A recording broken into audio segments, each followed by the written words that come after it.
So, if someone has betrayed you, do not ask, "Why did they do this to me?" Ask instead, "What was I trying to get from them that I should have been giving to myself?" That question will hurt, but it will also set you free. And that is the only revenge worth having. You have been betrayed. Maybe not yesterday, maybe last month, or maybe it is still fresh, and you cannot sleep because your mind keeps replaying the same scene. Their face, their words, the moment you realize they were not who you thought they were. Here is what no one tells you. Betrayal rarely starts with evil. It starts with a small, quiet need inside you that you did not see, and that need became a door. They did not break it down. You left it open. Stay with me, because by the end of this video, you will stop asking, "How could they?" and start seeing something more useful, something that will protect you forever. Let me ask you something. When you think of betrayal, what comes to mind? A friend who shared your secret, a partner who left when you needed them most, a colleague who took credit for your work, a parent who chose someone else over you, a mentor who used you and disappeared. We always imagine the betrayer as the villain, strong, cruel, intentional. But the German philosopher Friedrich Nietzsche once said something strange. He said, "I'm not upset that you lied to me. I'm upset that from now on, I cannot believe you." Notice the shift. Most people focus on the liar. Nietzsche focuses on the loss of trust in himself, his own ability to judge people. And that is the real wound of betrayal, not the act itself, but the way it shakes your trust in your own eyes. So here is the perception shift for this video. Betrayal is not first about their character. It is about your unmet need that you placed in their hands. Let me explain with a very simple, everyday example. You have a friend. You tell them something very private, maybe a fear, a failure, a secret from your past. You say, "Please do not tell anyone." They promise. Then, a week later, you hear from someone else that your secret is out. You feel destroyed. You say, "They betrayed me." And yes, they broke a promise. That is true. But here is the deeper question you almost never ask. Why did you need that friend to be the keeper of your safety? Why did you hand them that power? Most of us do this without realizing. We are tired. We are lonely. We have not healed something old from childhood, from a past relationship, from a time when we felt invisible. So we look for someone to complete us, to protect us, to never leave. And we call that trust. But real trust is not need. Real trust is, "I see you clearly. You are human. You may fail. You may disappoint me. And I will still be whole." When you need someone to be perfect, you set them up to betray you. Not because they are monsters, but because no human can carry your wholeness for you. Let me say that again. No human can carry your wholeness for you. That is a job for one person. And that person is you. Now, I want to be very clear. I am not saying you should never trust anyone. I am not saying you should become cold or suspicious. That is not the answer. The answer is to trust without needing. To give your loyalty as a gift, not as a contract. To watch people clearly, love them if they deserve it, and walk away if they do not, without your world collapsing. That is the transformation. That is what this video is building toward. Let me give you a longer story, a real one. I have changed the name, but the bones are true. A man named David had a business partner for 7 years. They built everything together. Late nights, early mornings, weekends. David thought of him as a brother. He introduced him to his family. He lent him money when things got tight. He defended him when other people said the partner was slippery. Then one day, without a single warning, the partner took all the clients, every single one, and started a new company. He also took the passwords, the intellectual property, and 2 of David's best employees. David lost everything: his money, his reputation, his belief in people. He could not sleep for months. He lost 15 pounds. His marriage almost ended because he became so angry and withdrawn. For 2 years, David was furious. He told everyone what a snake his partner was. He wrote long emails. He planned revenge. He hired a lawyer, and he was right about everything.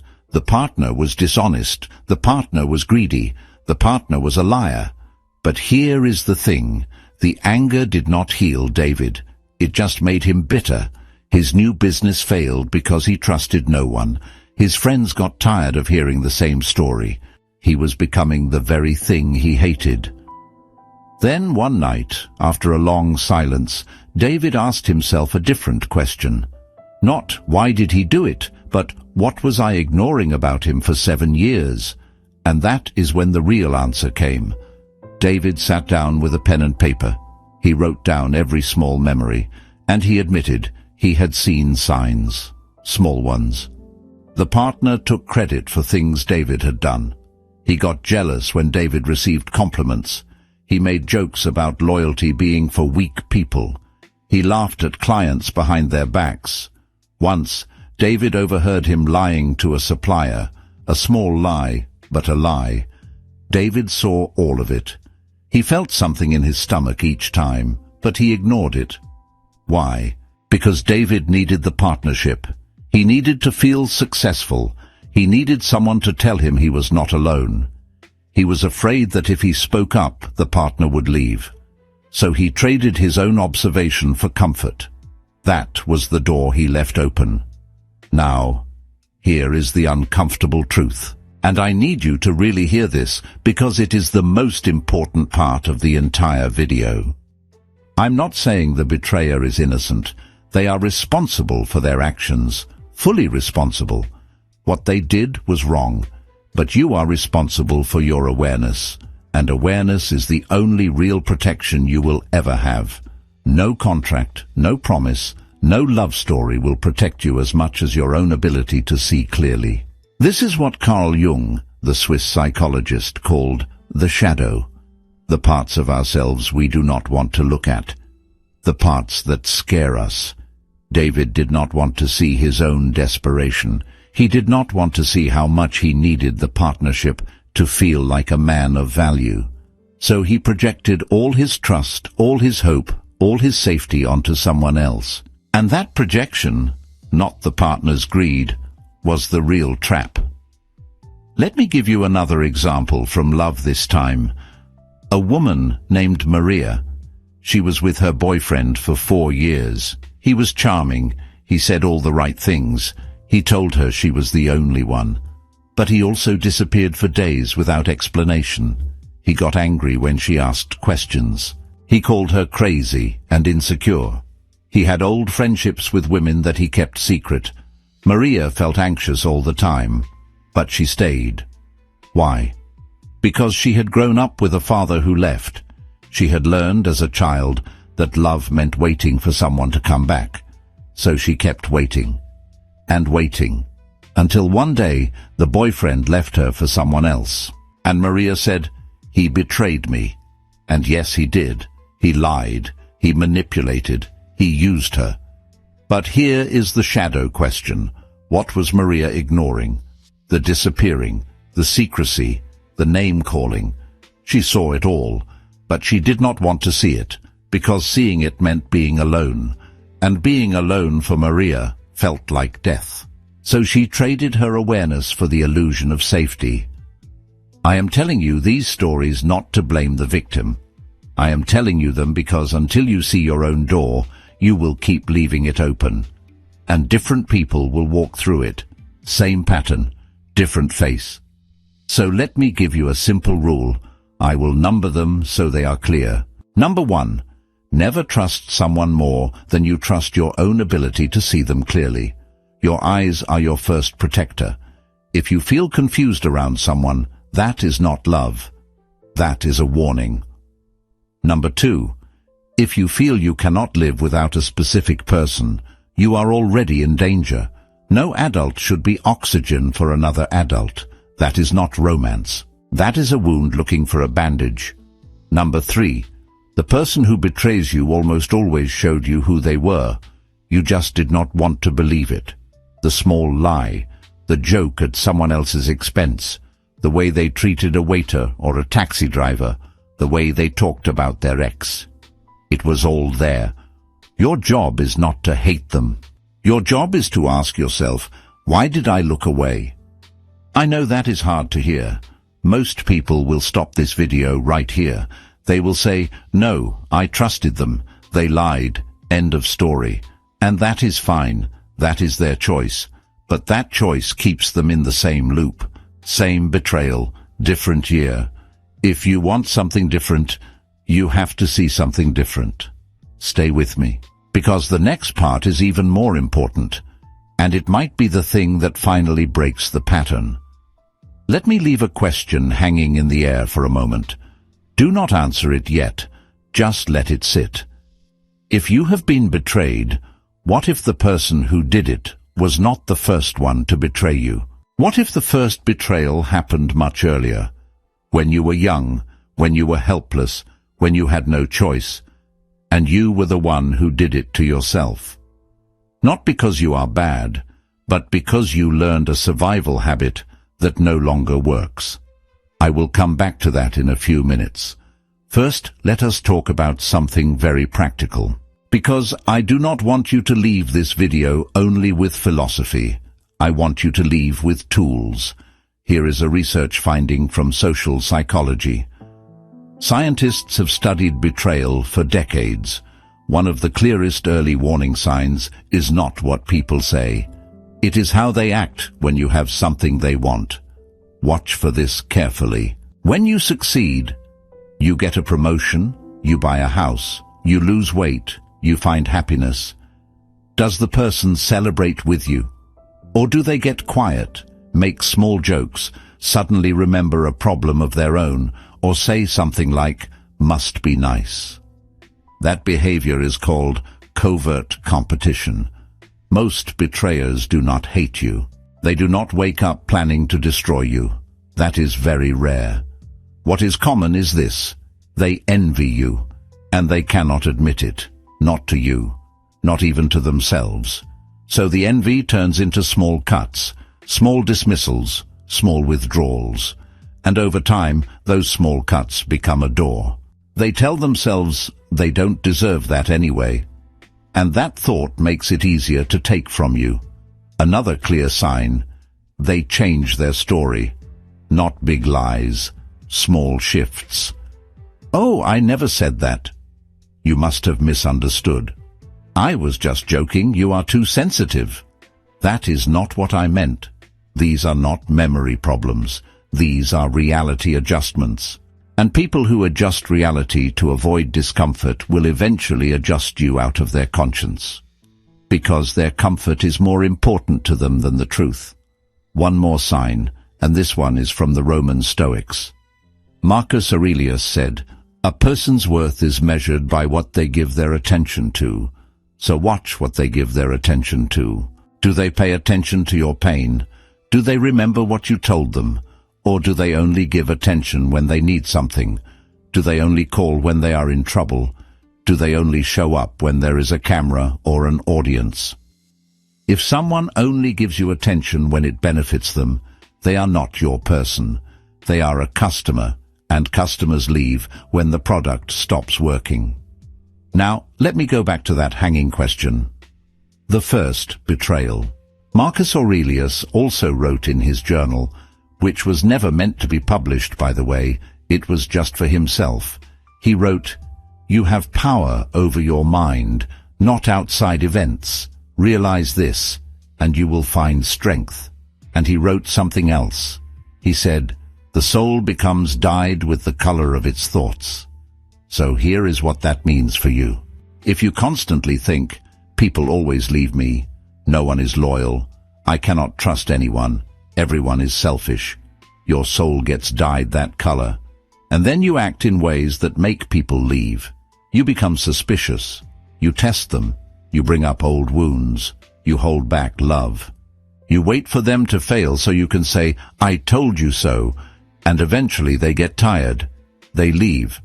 And you say, "See, I was right." That is the self-betrayal. You betrayed your own chance for connection long before they ever had a chance to fail. You became the prophecy you feared. Let me give you a very simple, practical example of this. This happens every single day. Imagine two people start dating. Person A has been betrayed before. Person A is scared. So instead of being open, Person A asks small trap questions. Are you going to leave like the others? Why didn't you text back immediately? I saw you liked someone's photo. Person B starts off patient, but after weeks of this, Person B feels exhausted. Person B starts pulling away. Then Person A says, "See, I knew you would leave." Person A never sees that they pushed Person B away. They only see the leaving. That is the loop. And it will not break until you stop asking others to prove they will stay, and start proving to yourself that you will be okay if they go. So here is a practical exercise. I want you to actually do this, not just think about it. Get a piece of paper or open a note on your phone. Write down 3 times you felt betrayed. Just 1 sentence each. Then, next to each one, write down what you needed from that person that you were not giving yourself. For example, attention, safety, validation, consistency, loyalty, protection, love. Then ask yourself one question. Could I give myself one small piece of that today? Not all of it, just one small piece. If you needed safety, could you put a little money in savings? Could you learn a skill that makes you more independent? If you needed validation, could you write down one thing you did well today? If you needed attention, could you spend 10 minutes doing something that makes you feel alive? That is how you close the door, not by hating them, by becoming someone who does not need them to be whole. So let us bring this all the way home. You have been patient. You have sat with uncomfortable ideas. Now I owe you the final piece. You started this video feeling like a victim of someone else's bad choices. And yes, their choices were bad. That is not in question. But now you see something larger. You see that betrayal is not just a wound. It is a signal. It is a map. The map shows you exactly where you handed over your power, where you stopped watching, where you ignored the small signs, where you needed them to be more than human. And that is not shameful. That is human. Every single person in history has done this. Every philosopher, every emperor, every psychologist, every ordinary person in every ordinary town. The difference between a person who repeats betrayal and a person who grows from it is simple. One burns the map in anger. The other studies the map and never gets lost the same way again. The Roman Stoics had a phrase. They said, "The obstacle becomes the way," meaning, what blocks your path can become your path forward. The betrayal becomes the teacher. Not because it was fair, not because it did not hurt, but because you are done being a victim. You are becoming someone who sees clearly, who trusts slowly, who gives loyalty as a gift, not as a loan they expect back. A loan that you hold over their head. A gift has no strings. A loan always breaks. So here is the final anchor. The thing that will change every relationship you have from today forward. Read it slowly. People do not betray you because they are evil. Most of them are not evil. They are weak. They are scared. They are unconscious. And you allowed their weakness to define your worth. Stop giving your worth to weak people. Stop asking weak people to be strong for you. See them clearly. Love them if you want, from a distance. Help them if you choose, without drowning. But do not build your house on their shoulders. Build it on your own ground, on your own observation, on your own ability to walk away and still breathe. And that is why the final question is not, why did they do it? It is not even, what did I miss? The final question is this: what was I trying to get from them that I should have been giving to myself? Answer that, sit with that for a week, and you will never be destroyed by a betrayal again. You will be sad, you will be disappointed, you might even cry. That is human. But you will not be destroyed, because your center will be inside you, not in their hands. So if someone has betrayed you, do not ask, why did they do this to me? Ask instead, what was I trying to get from them that I should have been giving to myself? That question will hurt, but it will also set you free, and that is the only revenge worth having. If that question landed somewhere deep in your chest, if you felt a small shift, a small pause, a small "oh," do not just nod and scroll away, because the pain of betrayal does not leave by understanding it once. It leaves by practicing a new way of seeing every single day, like a muscle. You have to train it, so here is what I want you to do. Do not subscribe because I asked nicely. Subscribe because the next video will answer the question that comes right after this one, and I know you have that question. I can feel it. The question is, okay, I see my part, I understand the map, but how do I ever trust anyone again without being stupid? How do I open my heart without leaving the door wide open? That next video is called The One Question That Saves You from Fake People, and it will give you a single sentence, just one sentence, that you can say to anyone, in any situation, that reveals their loyalty in under 60 seconds. No games, no tests, no paranoia, just clarity. It is the most practical thing I have ever made. Click on the screen now, or write down that final question on your bathroom mirror. Either way, stop carrying the weight of their weakness. You were never meant to carry that. You were meant to carry yourself. Thank you for staying until the end. That takes courage. Now go be that courage.